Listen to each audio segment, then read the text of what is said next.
You have decided that you want to adopt, or you're about to decide that you're going to adopt, and you're probably thinking, okay, now what? So grab your coffee and come join me, or we're going to talk all about it.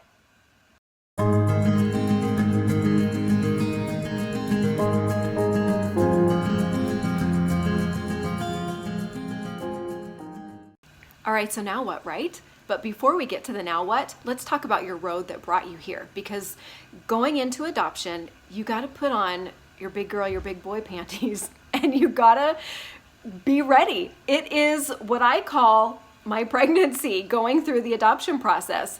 I had to mourn, though. My husband and I had to mourn not being able to have biological children ourselves. That's all I ever wanted to do, was experience pregnancy. I lived for that experience. And God said no. And that's okay, because now I have 3 amazing kids that I would not trade anything for, even that experience.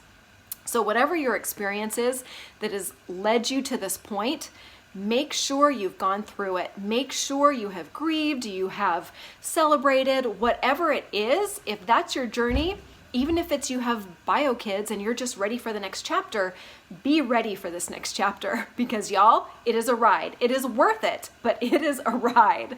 So my first now what is, make sure you and your spouse, or if you're single, that you guys, if you're single, you're already on the same page, but make sure you and your spouse are on the same page. Go into this together as a team. It's the only way that this is going to be beautiful and smooth, at least on your end, right? There's only so much that you guys can control. But if you guys are a team and you go through this together, it is going to be enjoyable. You guys are going to have each other's backs. You're going to be in each other's corners. You guys are going to be working together. So that is the first now what, is make sure you guys are ready and that you're on the same page. The next one is share your news. Share. If you have decided this is for us, even if you're still just thinking about it, share. Let your family and friends come into it. They want to be a part of every part of your life. They want to celebrate with you. You can say, look, my spouse, whatever his name is, for us, it was Dustin. We went to our friends and family and said, Dustin and I are going to adopt. We are so excited. And y'all, you got to phrase it like this, okay? We are so excited to go through this adoption journey. Please stand with us. Please be in our corner. Please start planning my baby shower, our baby shower. Please help me fundraise. Think of fundraising ideas. Get your friends and family involved, because it will make it more personal and real for them to be on this journey with you. You can't be in it alone, right? We all need our tribe, and family, if you have a great family, friends, find that tribe and have them walk through this journey with you. It is so important. All right, next, number 3 is choose your avenue. Okay, once you've decided, you are ready to go, right? You are roaring, rearing, whatever the word is, you are ready to get going. At least we were.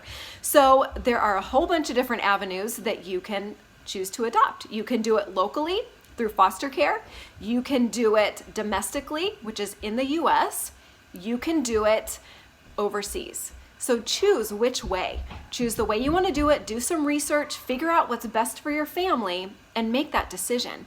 And if it is local and domestic, then there's more decisions. Do we want it closed? Do we want a private adoption? Do we want an open adoption? Do we want a semi-open adoption? For us personally, we chose a semi-open adoption where it's open between the adults.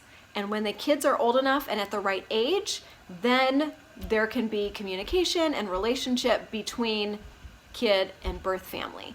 So for a quick example, Colin was about 8 when he asked, can I meet my birth parents? So we knew he was ready. So we talked to him about that. We talked to the birth family about that.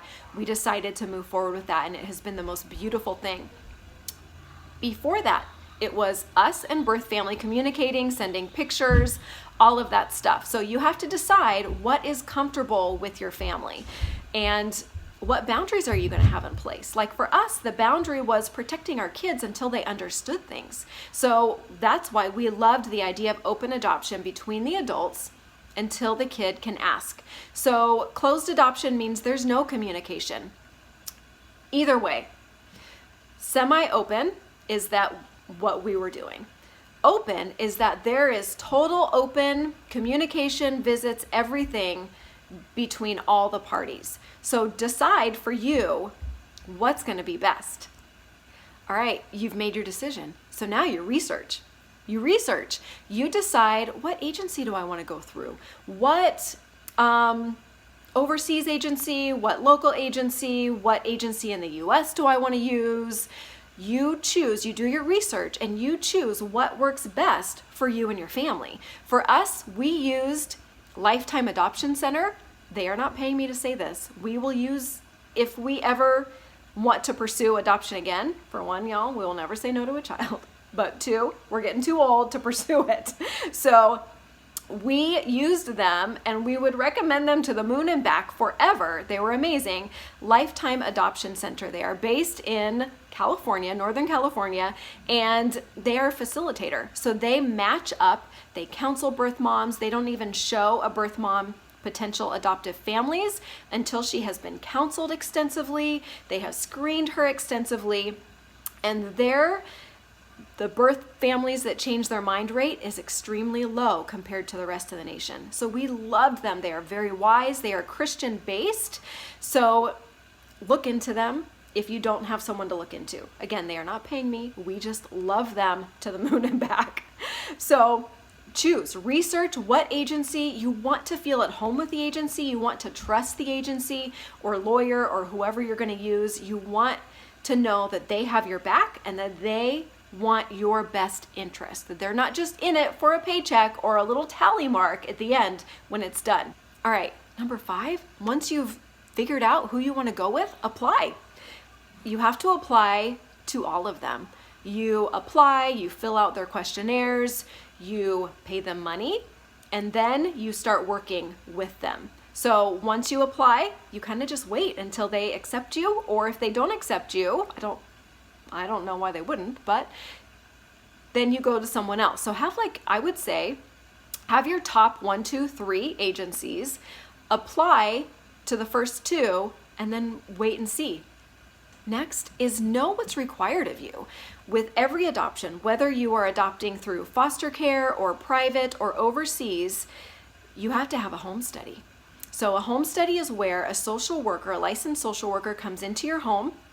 She or he interviews you, you get background checks, you get fingerprints, they walk through your house. For us, we've had all different kinds of social workers. The last one, he opened up our pantry and made sure we had food in our pantry and in our refrigerator.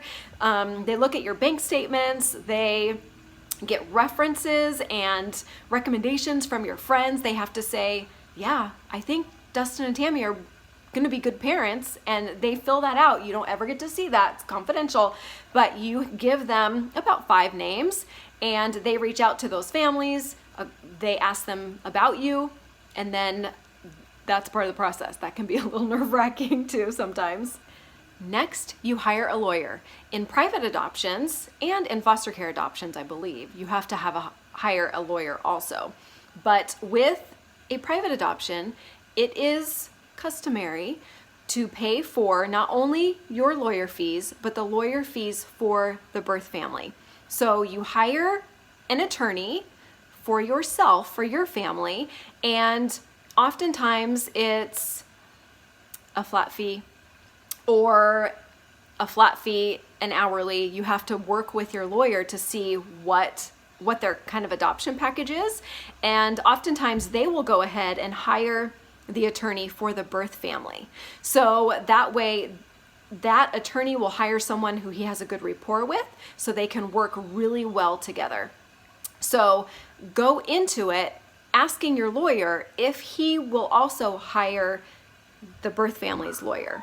So they all do it different ways. That's how it worked with us, and it worked really well. So we totally suggest that, but you got to pay for a lawyer.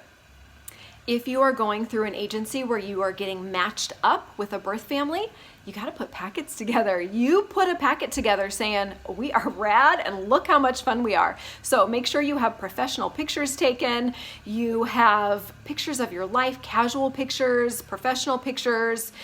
You're playing Yahtzee with your spouse, or you're out running with the dogs or your other kids or whatever, you want to put together a packet that a birth family will receive. They will look at it, and every birth mom's going to be drawn to something different. You never know what that is. But as long as you put your best foot forward and you're real about your life and honest about your life, the right birth mom is going to be attracted to those things. So just be yourself. But it's a lot of work. But do it well and do it professional and do it easy for them to look at. They're going to flip through it. They're going to look. You want it to catch their eye. You want it not to be too much information, but enough information. Your agency will give you tips on that. Next is understand your timing. It can take 6 months, a month, to 2 years or more to get matched up with that right birth family. But remember, God already knows the kid that you're going to get. No matter where you are or what you are, what stage you're at, you guys are going to meet. You're not going to miss each other. So wait and be patient. And this is where you can decorate the kids' room. You can plan a baby shower. You can get things in place to be ready. So once you're matched, you can move forward. That brings me right into number 7, is you are preparing and you are waiting. This is the kind of stressful because you haven't been matched yet, but you're super excited and you're hopeful. It's this really fun kind of honeymoon stage of the adoption process. Like I said before, decorate the room, go shopping. Think of this as your pregnancy. In pregnancy, you have 9 months of waiting for that baby to show up. You're getting ready for that baby. So this is that sweet spot where you can either take a vacation with your spouse, your last hurrah, right, until the baby's born. You are getting things ready. You are excited. You're preparing your life for this child. It's a really fun time. So enjoy it, live it up, work together with your spouse, and enjoy your pregnancy. All right, number 8, you get matched. You get matched, now you get to decide, all right, are we gonna fly out or drive out and meet the birth family? Are we gonna be at the hospital when the baby's born? This is your communication period once you're matched. Be an open book, talk openly and honestly, and ask good questions to your birth family. This is where you're building trust. This is where you are making decisions. Are we gonna be at the hospital? Can I spend the night in the room? Will the lawyers be there? How does all those things work? That's where you ask all your questions. So write them all down. Every time you have a question, write it down. Ask your birth family, ask your agency, ask your lawyer, and make sure that everyone is on the same page. And then you wait for the baby to be born. So now you get excited. Get excited, go through these steps. Please reach out and let me know if you have any questions, and I will help you dig deeper into that. Please subscribe below, like this video, come on over to Facebook where we're asking all the questions. That link is listed below, and I'm excited for you. Let's get excited. Adoption is rad. It is rad.